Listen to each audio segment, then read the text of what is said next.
And a TGIF, everyone. Welcome into the First Call podcast. He's Jeff Siegel. I'm Jeremy Plonk from First Bet and Express Bet. Belated Independence Day wishes. Hopefully, it's a long weekend for everyone out there with Thursday off. Hopefully, you get Friday, Saturday, and Sunday from the man to enjoy some racing this weekend, because we've got a lot of great racing around the country. This Friday, as we record our podcast, a lot of great stakes. Prairie Meadows has 4 stakes races tonight. Gulfstream kicks off the first of 3 sprint stakes this weekend on the Friday card. We've got stakes action on the NYRA circuit closing weekend in New York, if you can bet on it. And of course, if you haven't been able to wager on your ADW for NYRA, we've got an offer for you. Be sure to sign up with Express Bet and First Bet. With all new accounts, use the promo code 250MATCH. That's 250MATCH. And we'll match up to $250 in your deposit. So check that out. Express Bet and First Bet with a $250 deposit match going for new account holders. So, Jeff, there are plenty of great opportunities to play this weekend. You got the Belmont Invitational, Derby and Oaks this weekend, and around the world, right? I mean, a big one with City of Troy going at Sandown on Saturday in the Coral Eclipse. Worth watching, although his main rival in that race, the main contender, the older horse, he's not going to run. Yeah. So I mean, City of Troy is going to be a very short price, but again, go to school on a horse like this. We'll see him in the States pretty soon. Sure. And I'm not sure whether it's going to be all until waiting to the Breeders' Cup, or you never know what's going to happen. But that's going to be good. We've got a lot of these provincial tracks rising with big cards this weekend. In fact, in the handicapping that we're going to be doing today, the 8 races that we've chosen, the first 3 are actually derbies, well, we've got 3 derbies anyway. We got the Indiana Derby, the Iowa Derby, and the Belmont Derby. And then so we're going to be looking at some promising 3-year-olds. We're ready to break through, perhaps.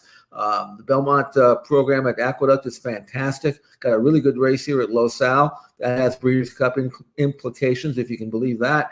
And some other good gambling races as well. So let's make some money and enjoy this final weekend prior to Saratoga. If you are listening on our traditional podcast channels, here are the races that we're going to handicap in order. The Indiana Derby from Horseshoe, Indianapolis, then the Iowa Derby from Prairie Meadows. We'll go to Gulfstream Park for the Smile Sprint on Saturday. Saturday's Belmont at the Big A card. We're going to feature the Belmont Derby Invitational, the John Nehrude for sprinters, and the Belmont Oaks Invitational back on the turf. At Los Alamitos, as Jeff mentioned, the Great Lady M Stakes, and a little Sunday bonus for you, the Del Cap. Delaware Park has the Delaware Handicap coming up on Sunday. So that's for you listening on our audio channels. For those of you who have been looking at the schedule on our videos, be sure to hit the like button, share this out. We want to see your comments as well in the comment section. Help us grow the audience for the It's Official podcast and the First Call podcast here this weekend. So, Jeff, let's talk about the races that we have coming up for Saturday. We'll start off at Horseshoe, Indianapolis, where it's the Indiana Derby, and your top pick in here is one you've been familiar with for some time. I didn't really want to pick Stronghold, and that's the pick I'll have. He's 2-1 on the morning line, unraced since the Derby, in which he didn't run as well as I thought he would. I mean, he was where I wanted him to be at the quarter full, but there was no follow through. But he did have he's still a pretty good colt, and I love what Phil D'Amato's doing here, trying to get a confidence building win back in his system. So in looking at him and the way he's been training, this was the work just a few days ago. He broke off 5 lengths behind his workmate, and he's going to finish very, very well. 24 flat for the last quarter of a mile on my watch. You can see him on the outside. This tells me that the rest is a little bit of a vacation that's done him well. He's finishing without much pressure here. He's coming home well. Collar his workmate, and he's perking up rather well. And I think after having a couple of months off, he's ready to return against a field that he certainly should be able to beat, assuming that the Derby campaign didn't sap him, which sometimes it does. I like him. The horse that I really wanted to like, and the one that I fear most, is number 8, Dragoon Guard. That's an Arrogate colt who was beat in the neck in his debut at Churchill last September, came back off the laugh and won his next 2 in very stylish manner. You saw him at Keeneland when he came back. I liked that race a lot, Jeremy. And then he comes back with a career top number over a sloppy track. Look, if they let him loose on the lead, and I don't know whether he will be on the lead, but he's a pretty quick colt with a lot of speed. Right. And if they let him run out of there, There's no doubt in my mind that he's capable of dominating from gate to wire. The pace situation could be contested, but maybe not. That was my problem. I couldn't really separate them. Now, Dragoon Guard on the morning line is a better price. This is one of these kind of races where, gun to my head, I might not really have my top pick until they're entering the gate, a little late for that. I'm going to go Stronghold over Dragoon Guard. I think that those are the two that'll get most of the play, but I'm looking for Stronghold to bounce back with his best, which, of course, was good enough to win the Santa Anita Derby earlier this year. This always looked like the kind of race for him. Phil D'Amato's been willing to travel. There's not a lot for the 3-year-olds on the West Coast. So after that solid effort in the Kentucky Derby and when they didn't come back in the Triple Crown Series, this always looked like the right spot. I think Stronghold's pace versatility helps in this spot. Dragoon Guard, obviously, this will be the first 2-turn attempt for that one. It's only 1.16 the Indiana Derby, a very achievable Derby in terms of a 2-turn distance, but he's never been around 2 turns to this point. EJ Wondacupta to his inside has some other speed in here. So I'm like you. I think Stronghold's pace versatility can help here. The trip that he got in the Santa Anita Derby, 4th, 2 lengths off the lead and grinding down the field, that would be a winning trip in here, I think. I'm with him as well. Just a note in here, Sir Grayland is going to scratch out of the Indiana Derby. So that's one less to worry about as you handicap race number 12 on Saturday from Horseshoe Indianapolis. 8 stakes races in all on that Horseshoe Indy card, including some stakes handicapping from Scott Shapiro on our website. So be sure to check out Scott's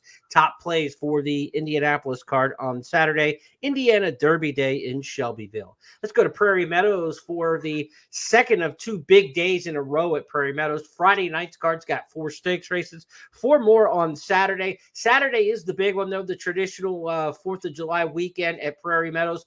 It doesn't get any bigger for those in Iowa than this. The Cornhusker, the Iowa Oaks, and the Iowa Derby all on the card. The Prairie Meadows Iowa Derby race number 8 is 1.16 same distance as the Indiana Derby. Only goes for $250,000, so you expect this to be a little bit lighter of a field. Nonetheless, we got Just a Touch in here, Jeff, who a lot of folks thought was the horse to beat in the Kentucky Derby. There were a lot of people excited about taking a shot at him on Derby Day. He ran 20th that day. Does he get back on the beam, or are we looking for somebody else other than Just a Touch? I am. I mean, Just a Touch deserves to be favored based on the company he has kept. I was very high on him after his maiden win, and he didn't quite follow through after that for me, even though he was obviously racing against tougher horses. Running second in the Gotham looked pretty good at the time. I'm not sure that the colt that beat him is all that much. I mean, he's good, right, deterministic, but I don't think he's anything great. I think maybe in fact, I'm sure that his runner-up to Sierra Leone in the Bluegrass flattered him. Got a nice trip that day. I'm instead going to try a price here. Good. There's a lot of X factors in here that could be better than shown. Maybe they're not, but I don't mind betting a horse to do something that he's never done if I'm getting 12, 15 to 1. I'll gamble on that. I don't want him at 7 to 5. Henro is a horse, number 3 on your program, who's trying 2 turns for the first time. And he looks like a horse that if he's ever going to route, it'll be his first opportunity. He's got a series of good, solid sprints. He's got rising speed figures. His numbers have gone from 71 to 83 to 87 to 92. So every time he runs, he gets better and better. He's got a pedigree that should allow him to get a middle distance by collecting that out of Mirabai Street Cry. And his last race, he finished second in, but I really liked it. He stayed on very, very nicely. Out of the Conqueror is a proven solid sprinter who's not that far removed from these anyway. And I think that Enro is going to produce another forward movement from the 3-hole post. I think he'll get a great trip. I think at 12 to 1 in the morning line with numbers that are every bit as good as anything in the race, with the possible exception of Just a Touch, who may not be as good as his numbers look. I think Enro's a gamble to me at 12 to 1. And you want a horse close to the pace at Prairie Meadows. You never want to be coming from the clouds. So that sprint the route form, expect him to be pretty forwardly placed with the 3-hole draw in there. No speed by Mugatu down on the rails. So Kitty Hawk, who's cross-entered in Indiana. Henro could be some inside pace in here where he's not going to be very far off the lead. He did come from off the pace in the slop in his allowance win 2 starts back at Oaklawn Park. But again, that was just going 6 furlongs. Let's take a look at that win. Matt Ditterman with the call. Storm's Home has dropped out of it. The other is still well out of it, too. Top of the lane here. Congrats on 50 with Strato on the outside, running a big one. And Henro is grinding away. Henro grandstand side, collaring those early leaders and kicking on. Plausible Denial coming like a rocket down the outside. Henro got the jump. Henro sprinting clear, and he's going to do it. Henro, 2 wins for Rafael Bejarano and Chris Hartman. He's run well in the 2 starts with Bejarano aboard. That was the first time that he came back in that good race at Churchill. You mentioned the horse who beat him out of the Conqueror, really nice.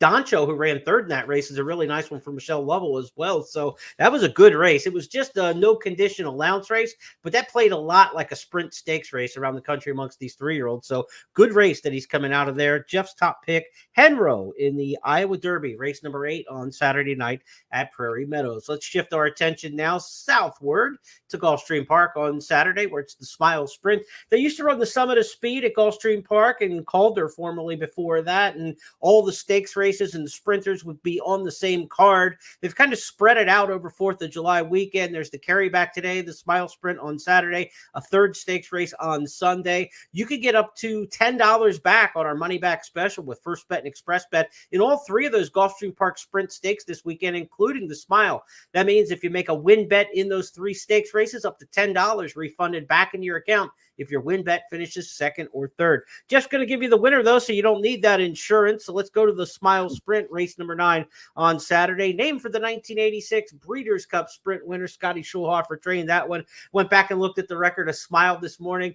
What a start to his career at Calder. He went 7 for 7 as a 2-year-old in his first 7 starts. And, of course, 86 was his big year. This is a Florida bred who did his big damage at Calder. Only raced once at Gulfstream Park, but the stakes named for him, of course, the Smile Sprint, part of that Summit of Speed, where Calder originated this race back in the day. So you're talking a sprint race at Calder over the years. Smile was a good one to name one after. Who do you like in this race for the older horses? I have a couple of angles that I like on number 6, Run Classic, and that is, even though he went overseas, he's been freshened, which I think is going to suit him well. He's run well, proven to be very, very good off the bench, so there's no doubt in my mind that he will fire fresh.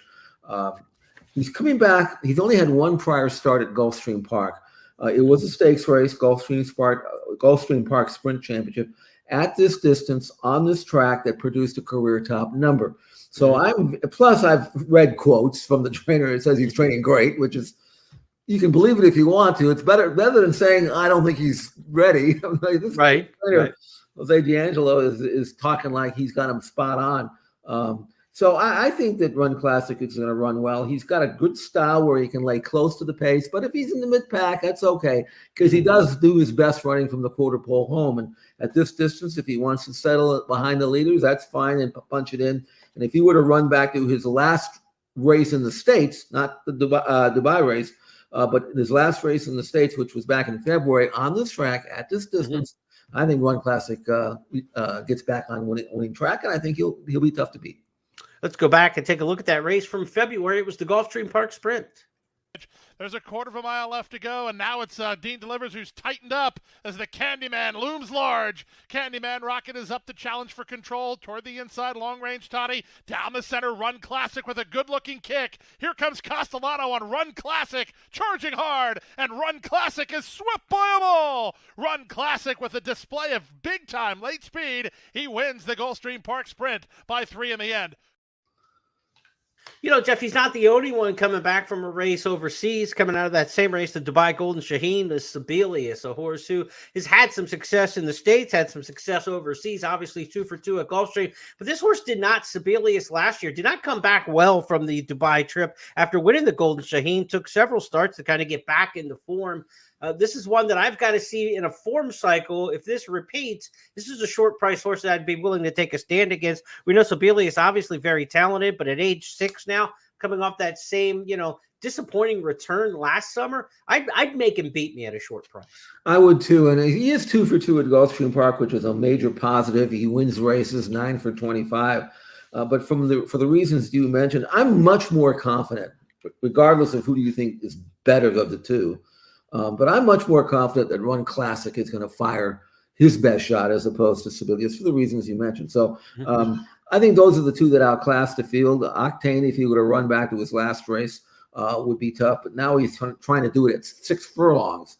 He's more of a middle distance horse. I'm not sure if this is too sharp for him or not, but I think of the two that should get most of the play, I trust Run Classic more than the other one, than Sebelius, for the reasons that you pointed out. So that's where I'm going, and maybe I'll get a decent price in trying.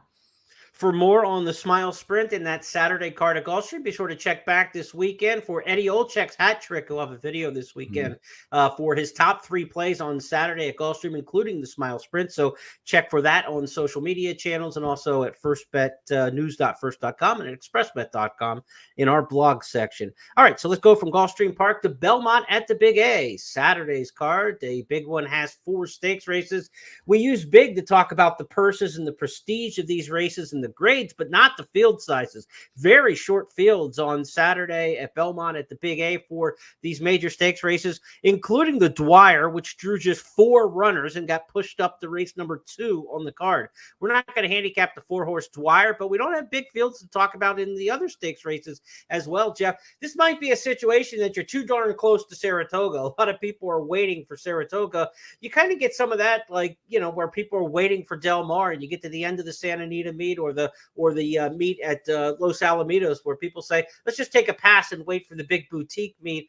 These fields did not come up as deep and as strong as you'd like, but there's some quality at the top of them. And we start that with the Belmont Invitational Derby, where I know you like Legend of Time in there. I do, but I can't for the life of me understand why more European trainers take advantage of this. Their horses are fit. These fields are small, and $750K. $750,000 would be like running in the 2,000 guineas or something. I mean, I don't know what horses there, but it's pretty tough, and you have to run against 25 when you do that. But Charlie Appleby says, "You don't want to come? It's okay. You stay back there. I'll come. I'll represent." And he's got Legend of Time, who I watched his races in Dubai. I thought he was the real deal. And I loved him in the American Turf at Churchill. And he just got rank and he got mad and he just was unsettled and he pulled and he did everything wrong, which is what he did not do overseas when I watched his film over there. But then in his last race in the Pennine Ridge, I thought he ran really well. Now, he did save ground. He got a great trip. He had inside draw that day. He's going to get the same kind of trip here from the rail, assuming he breaks. And I thought he lacked a clear path there in the upper stretch, lost a little bit of momentum, but he quickened. He actually displayed a turn of foot there that the others didn't have. And I think this race is going to be run just like that, where they're going to go slow. And then from the top of the stretch to the wire, I think the colt with the best turn of foot, which I believe is Legend of Time, is going to prevail. Now, what about Endlessly? Back on grass for the first time since November of last year. He's a good colt. I don't think he's got the natural turn of foot, the acceleration that Legend of Time does. And if this race is going to be a very slowly run race early, which I believe it will be, and he's going to have to do some work from the top of the stretch to the wire to catch the colts who can turn it on as well as he can. So I'm going to. It's going to be a tactical race. You know how me. William Buick to me is the Curland of jockeys as far as I'm concerned. Right. You know what I'm saying? I don't think there's anybody better in the world from what I can see. So Legend of Time with William Buick, who obviously got great run out of him in Dubai, joins the party here. And I think Legend of Time will outkick him and win again. I've been driving Buicks for about a decade, so I can attest to the smooth rides. And William Buick is absolutely one of the world's best. Legend of Time got there by a head, last out in the Pennine Ridge over White Palomino and Royal Majesty. They're the 1, 2, 3 right back in this field on Saturday in the Belmont Invitational Derby. Let's go back and look at their 1, 2, 3 finish last time in the Pennine Ridge. There is Royal Majesty. Royal Majesty now tips off the rail, nowhere to go right now. Legend of Time is going to save ground towards the inside. Triple Espresso still very tightly bunched, and White Palomino is still there. Cable ready. Will Legend of Time get out? And here's Legend of Time trying to muscle on through. White Palomino still holding that spot. Will Legend of Time find the room in time? Still chasing his Cable ready, and also Royal Majesty. There's Legend of Time, who's now bursting late. Legend of Time gets up and wins the Pennine Ridge just over White Palomino. Then came Royal Majesty and Cable ready in 1 minute 47 and 3. There is Royal Majesty. Royal Majesty. So at once, we don't need to see it again. Legend of Time got there by head. Maybe we'll see a replay of that race again, though, back in the Belmont Invitational Derby. Trickery is an interesting horse in here. Won the American Turf at 47-1 in a big upset. Then came back and was bet to favoritism in the Penn Mile. That race hasn't come back strong. Horses who came out of that race in the past 2 weekends to run haven't come back and fired the same kind of race that they did, including the winner First World War, out of that Penn Mile race. So I'd be against Trickery trying to beat Legend of Time for a second straight time. Beat him in the American Turf, but I think this time Legend of Time would be the stronger of those two. We will see what Endlessly has to offer in here. I think 6-5 on the morning line's awfully short on Endlessly, and I wouldn't be surprised if it's the other way around, where it's 6-5 on Legend of Time in here, Jeff. I think he's going to get bet to favoritism. I do too. Right or wrong, I think that's the case. Again, because this race is going to be reduced to a quarter of a mile sprint. Mm-hmm. And Endlessly, I know him out in California. I like him. He's a quality colt, but he's much more of a grinder. And if they run down the last race, they ran the last 8th and 11-3, and they're going to go slower, I think, in this race. This race is going to be a sprint from home, and I think Endlessly might be, as they say in Europe, might be caught for speed in the final furlong. I don't know where they came with that, but that's what they meant. All right, let's move to the 8th race. Next stakes on the card at Belmont at the Big A on Saturday. 7th furlong sprint here. The Grade 2 John Nehrude, of course, named for the legendary owner, trainer, breeder, jockey agent for Ted Atkinson way back in the day. Hall of Fame jockey. Of course, most known for Dr. Fager. John Nehrude lived to be 102 years old, Jeff, before he passed away in 2015. A life well lived for sure. Of the John Nehrude Stakes named after him. Drew just a field of 5. It might end up with 4. Coastal Mission is cross-entered in a stakes Sunday at Delaware Park, where he's probably going to fit a little bit better. So another short field expected in this one. How are you looking at race number 8? I mean, there's so much to like about Mulligan. I don't know what price he's going to be. I mean, you're not going to get a price with any of these because it's such a small field. But he's got rising speed figures, back-to-back 98 buyer numbers, which are good enough to win. Lovely outside draw. Capable of winning on the lead or from a stalking position in a race that figures to have a moderate early pace. And I'm being maybe kind by calling it moderate. Right. And a 4-year-old lightly raced colt by Valance, first or second, 6 out of 7 times.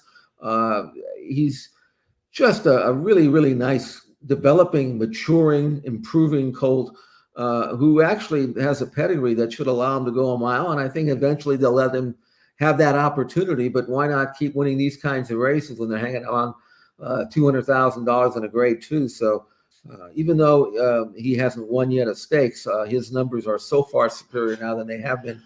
He is developing, and visually he's been very, very impressive. I think Mulligan, and I don't know what price he's going to be, but I really would be rather surprised and disappointed if he didn't win yet again. And I failed to mention 90% Maddie's also cross-entered in that same race Sunday at Delaware's Coastal Mission. So, yeah.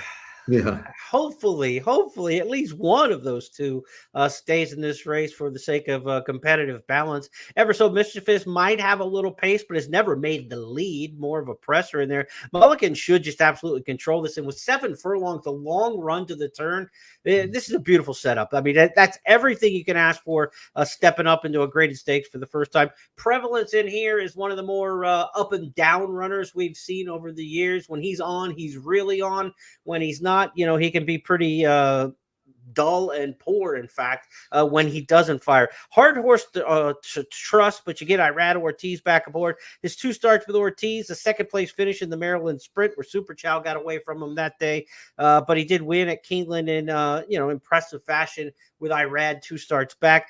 I just don't trust Prevalence enough. I'm with you in here. I think it's Mulligan should be clearly the horse to beat with a great trip there, outside speed going 7/8 of a mile.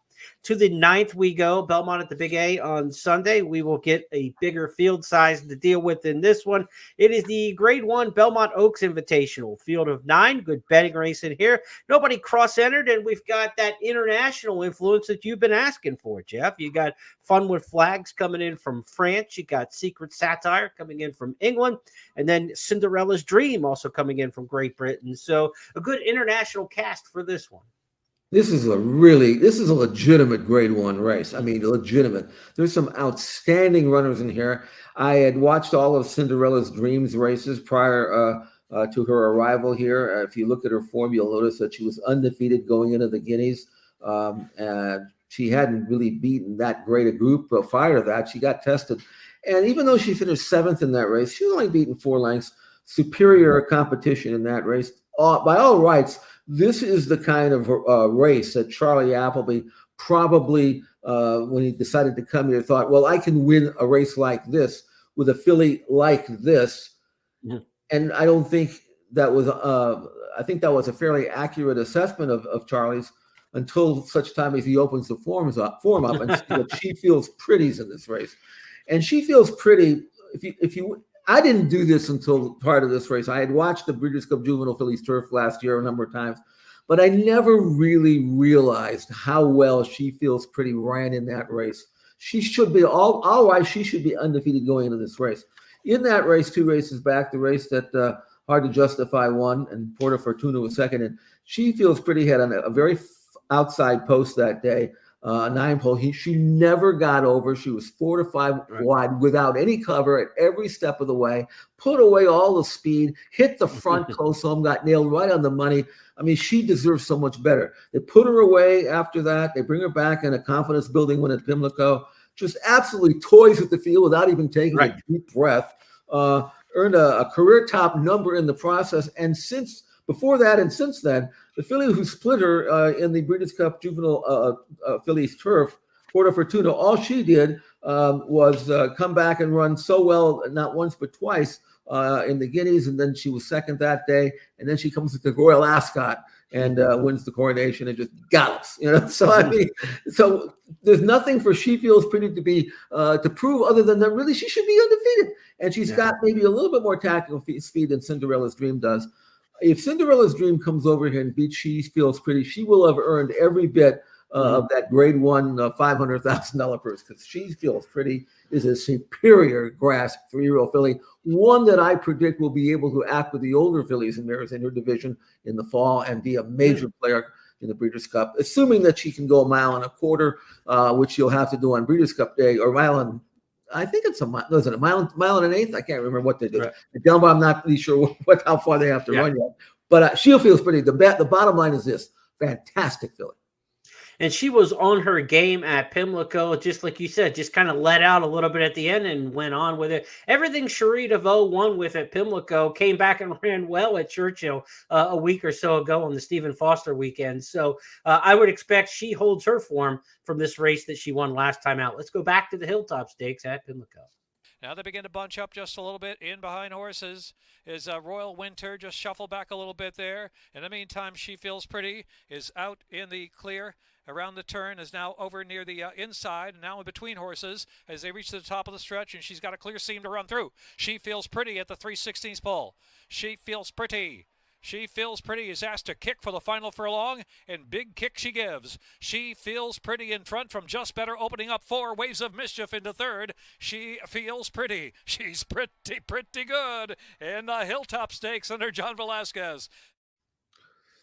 Johnny V back aboard, and if she does get to the Breeders' Cup Filly Mare Turf at Del Mar, a 1 3/8 would await her in that one, Jeff. So they go a little longer at Del Mar than the 1.25 some years. In the Breeders' Cup Filly Mare Turf. Okay, Jeremy, so Belmont. One thing I wanted to point out was in watching that video, I don't think, I could be wrong, but I don't think that last race knocked her out. No, she looked like she has plenty left going for her. Look, this is a really good field, though. I mean, you got the winners of the Regret, the Edgewood, her win at Pimlico and the Hilltop, the international runners. Pretty much everybody you would want in the 3-year-old filly turf division is here, and that's a great race. So we made a little, scoffing at the field sizes of the other 3 stakes on the card. Every bit a legitimate grade 1 headliner in July is the Fasig-Tipton Belmont Oaks Invitational, race number 9, Saturday, Belmont at the Big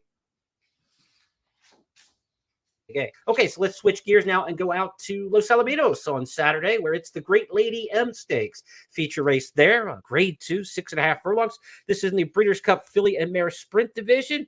If you don't know who Great Lady M is, she was a decent mare. She won a couple stakes races for D. Wayne Lucas back in the day, 1979, 1980. She was a pretty good Lucas back when Lucas was just starting to get good.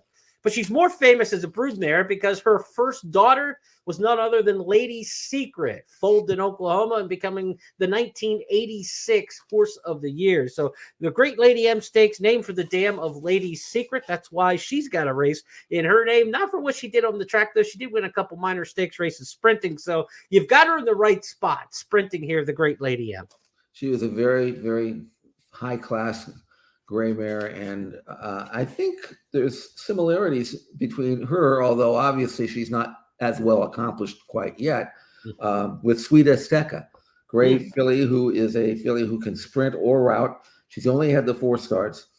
She's already earned a triple-digit buyer. She did that when she absolutely shrugged off Adair Manor like it was water off her back. And Adair Manor could very well be, at this time, the best older mare in the country. Sweet Azteca handled her with ease, beat her to the punch, which is hard to do, to the clubhouse turn, switched off, opened up. When Adair Manor tried to take her at the top of the stretch, and then couldn't, and then Sweet Azteca rolled all the way to wire. But Michael McCarthy, who had her, said, okay, that's great. I'm glad she won a grade 1 in a mile, but I'm not really sure that's her future down the road. She can win going around the ground, but she's better sprinting. So we decided to back off. There were no major races for her between that last one and what's going to happen in the fall, in summer and fall. Got her cranked up. She's been training very, very well. She's backing her up to 6.5. What she did 2 races back, she won by 12. I think 6.5 will fit nicely. And then in the fall, she can go after the biggies, perhaps at Saratoga, maybe stay home and just point for the Rancho Bernardo, races like that, and then go to the Breeders' Cup doing that. I can't imagine 7/8 could be there could be a better distance for her than that. So I'm very interested to see how she comes back off this relatively brief layoff. But boy, is she training like she's fit and ready. This was a 58-1, believe it or not. It looks like it's like a 101 and change. She went off quickly. I think the jock realized that he probably went off too fast. So he said, I'm not going to ask her down the stretch. Just, let her keep on a little bit here and finish in hand. 58-1. I think she still has all of her speed, Jeremy. Yeah, she's going to be just tough to beat in this particular spot. McCarthy's got the second choice in the morning line, 3 Witches. Pratt rode both of these last time. Pratt, of course, on the East Coast to ride, but Juan Hernandez picks up the call on Sweet Azteca. So that's a tell there that, if he's only going to run one of the two, you're not going to name Juan Hernandez on a grade 2 and then come out of the race. So you would expect Sweet Azteca. Maybe 3 Witches comes out of the race. She did run on Derby Day in the Derby City Distaff, but she won the grade 2 Santa Monica earlier in the year. So she's a high quality filly as well. Michael McCarthy's got him surrounded for sure in the Great Lady M Stakes. That's race number 9, Saturday at Los Alamitos. We stay with the race number 9 theme, but we turn the page to Sunday and we switch gears to Delaware Park, where it's the Del Cap coming up on Sunday. Main event in Stanton, Delaware, a track I've been to a few times over the years. In fact, one of my favorite scores of all time, I'll tell the story, came in the Delaware Handicap 2003, Jeff. This is a race we were doing for ESPN. I was doing the stats and research and spotting for the live shows.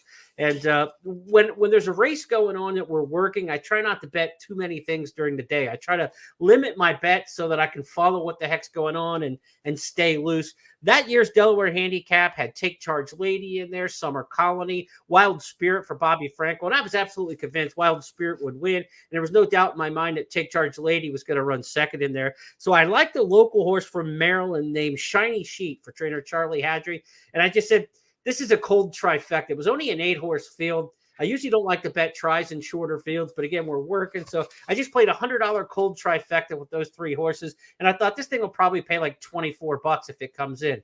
Well, they bet Summer Colony down. She ended up running off the track. The favorite wins 4-5. Take Charge Lady runs second. They let Shiny Sheet go 62-1.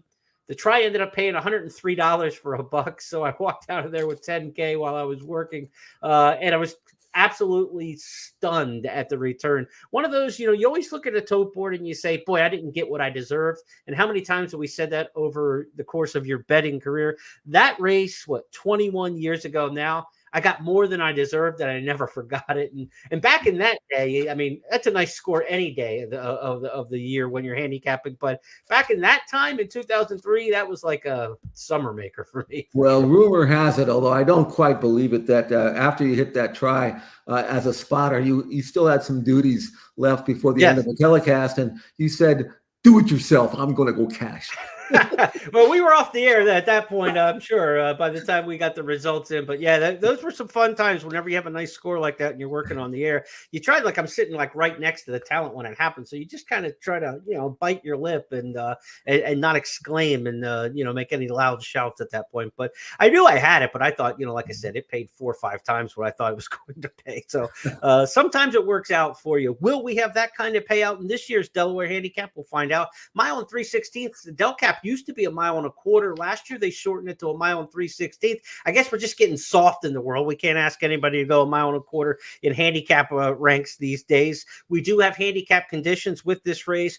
Still, of course, wet paint, 123-pound high weight in here, giving as many as 9 pounds away to the competition. Brad Cox will try to win the Del Cap for the second straight year. He won it last year with Idiomatic, who was the champion, in the Distaff division last year and won the Breeders' Cup. So Idiomatic is going to bypass her title defense in this race and go for the Molly Pitcher coming up in a couple weeks at Monmouth in New Jersey. So Brad Cox comes in with Plan B in here, wet paint. She's the 3-2 morning line favorite. We talked about Flavian Pratt being out of town, not riding those horses in the Great Lady M at Los Al, but he is on the East Coast, and on Sunday he's going to be riding at Delaware Park.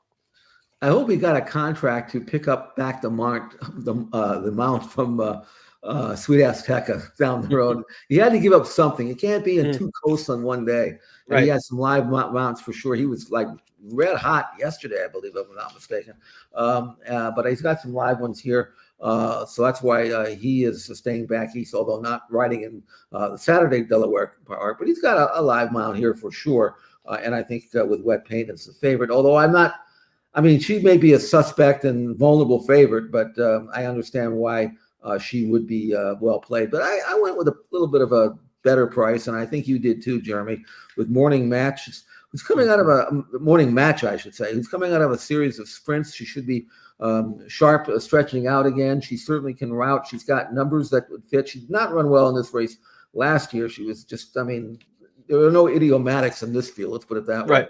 But I think she, her sprints were decent. The numbers are solid. She's got back numbers in the 90s that she can go back to. She's never won at Delaware, but she's hit the board in all 3 of her prior starts. She should be reasonably placed. She doesn't have any great magic, blistering late kick. She's more of a grinder. But if they'll put her in the race early, in a race that figures to have modest fractions, she might be where she needs to be effective early on. So I'm going to try Morning Match in a race in which none of these have any kind of edge, I don't think, that over anybody else, quite frankly. I looked at Honored Beat Lady because she comes out of better races. Maybe she'll run better. I don't know. I don't have a great conviction, but I know it's your race of the week, so maybe you can be a little bit more articulate with pushing Morning Match than I have been. Well, I like it for a lot of the same reasons you're talking about. She came off the layoff, the 2 sprints in a route. I know that's a handicapping angle that you like. And I think trainer Butch Reed's taken like this is our circled race of the year. He skipped the prep in this race where last year they ran a sprint, then they ran the Obeah Stakes at 1 1/16, the local prep. Here he did the 2 sprints and went out of the Bed of Roses last time out when he faced Exceed and some other quality type fillies in there. So I think she's handled the competition. She's coming out of a good race, but the 2 sprints to a route I really like. I like the position she's going to get in this race. Malibu Beauty, the sprinter on the rail, I think is going to set decent fractions, but somebody who gets first run and isn't so far off of it, I think going back to a route race for her, she's not going to be that far off of it. In last year's Delaware handicap, I think she got too far back under Paco. Michael Sanchez is a good rider, rides a high percentage for Butch Reed. I think this is a good combination working together, and I think they're going to keep her closer to the pace coming off those 2 sprints. I don't think the edge hasn't come off the fastball by running in that route race like it did last year. So I like her in this spot. I think she's going to run a good one. She's had good races at Delaware over the years. She placed in the Delaware Oaks a couple years ago. Last year, 3rd in the Del Cap. And again, there are no horses like Idiomatic in this particular spot. Wet paint, to me, I just don't trust her. she's run some good races, and then other times she just doesn't fire. Delaware is a tricky track. Horses don't always like it. It's on the slower side, and a mile and a quarter, given weight on a track, or a mile and 3/16 now, and giving weight on a track that you're not sure she's going to be familiar with. I think she's an underlay in this particular spot. I'll try to beat her. Use her maybe in the exacta on some backup plays, but morning matchup on top for sure. And then Honor D Ladies, the other one in there that I like coming out of the race in the Ladies Secret last time out. She also hasn't run over the track here at Delaware, so we'll see how she fares. I'll give the home court edge to morning matchup, the 5-horse in the Delaware handicap race. One thing to note, though, and I don't know what the weather is like back there, but wet paint is 3 for 3 lifetime over off track. So yeah, if you get a wet track, yeah. I don't know whether it's going to be raining there or not, but who knows? But you got to handicap this race on a Friday, so we'll hope that the conditions are normal. Sure. And then we've got 4 stakes races on that Sunday card. Warlike Goddess running in the Robert Dick Memorial Stakes right before the Delaware Handicap. So you've got some star power there with Warlike Goddess running on the grass in the race before the Del Cap. Also got a promo for you. You got a chance to get $20 back if you bet $100 on the card Saturday at Delaware Park for Oaks Day, and $100 on the card Sunday for Del Cap Day. Bet $100 each day, and you'll get $20 back into your account. So it's like a 10% rebate. Play the $200 over 2 days and get $20 back when you bet with First Bet and Express Bet. Always be sure to opt into all of the promos. And as we mentioned earlier in the podcast, if you're a new account holder, no better time to sign up for a new account. If you've been thinking about it with Express Bet or First Bet, maybe your ADW has you locked out on playing NYRA races right now. Use the promo code 250MATCH. And Express Bet and First Bet will match up to $250 in your deposit. So a great way to get started and to open a new account. Jeff, a lot of great racing. We got the Brooklyn Handicap today on the NYRA circuit. Next is running in the marathon division there. I know you're a big fan of that runner. Big night tonight at Prairie Meadows with 4 stakes races. If you want some handicapping help on tonight's 4-pack at Prairie Meadows, Frank Caruli's got an all-stakes pick 4 ticket for you in our blog section. His Fridays with Frank series. Frank goes all over the country every Friday and tries to give you his best plays. So he's got that set up for Prairie Meadows tonight. Big stakes card there. A lot going on, Jeff. Fun weekend. This feels like your new home, if I can say, because I know your Bruins are heading to the Big Ten. And so we've got the Iowa Derby. We've got the Indiana Derby. The Midwest is really in flux. So, I mean, as a Bruin fan, I think you need to start getting acclimated to Iowa and Indiana. Well, they already ran the Jersey Derby. I know I'll go to Rutgers this year. You're going to go to Rutgers, so I'll miss that one. But you're right. I'm going to be making some road trips. I haven't been to many Big Ten stadiums, and when I go on the road, I love to visit the campuses and all the places that I couldn't get into. Let's put it that way. But anyway, good racing, and of course they draw. I believe today they draw for opening day at Saratoga, so I'm looking forward to that as well. And they got the 2-year-old race is it the Schuylerville? I think it is. But anyway, we'll be doing that, and then we'll have some best plays this weekend on the website, and then of course when Saratoga starts, we'll be looking deeper into that, and then of course Del Mar after that.